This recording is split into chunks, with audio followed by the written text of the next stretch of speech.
Hello সবাইকে, আজকের দিনের ছোট্ট একটা মিনি ব্লগ শেয়ার করছি। এটা যদিও দিন না, সন্ধ্যার দিকের ভিডিও ক্লিপ। সময়টা ছিল ইফতারের কিছুটা আগ মুহূর্ত। বাসায় একদমই ভালো লাগছিল না, এই জন্য যাচ্ছি আপুর বাসায়। সবাই মিলে একসাথে ইফতারি করব। টুকটাক কিছু কেনাকাটা রয়েছে, তো আপুকে সাথে নিয়ে বের হব। তো এই যে রিক্সা নিয়ে নিলাম, যাচ্ছি আপুর বাসায়। আর এই টাইমটাতে রিক্সায় যেতে অনেক ভালো লাগছিল। যাই হোক, চলে এসেছি আপুর বাসায়।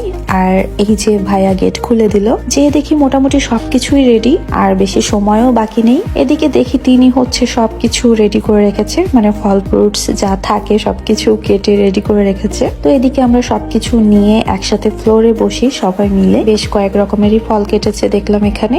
আর এখানে পুদিনা পাতার শরবত হচ্ছিল। আর আপু এখানে দই চিড়াটাও রেডি করে নিল। রোজা রেখে চিড়া খাইতে কিন্তু বেশ ভালো লাগে। তো এদিকে ইফতারি শেষ করে আমরা বের হয়েছিলাম, সেগুলোর ক্লিপস আর নেওয়া হয় নাই। টুকিটাকি কিছু শপিং করেছি, তার মধ্যে এই ঘড়িটা ছিল। এরপর একটু খাওয়া দাওয়া করে নিলাম। তো আজকের মধ্যে এখানেই শেষ করছি, বাই।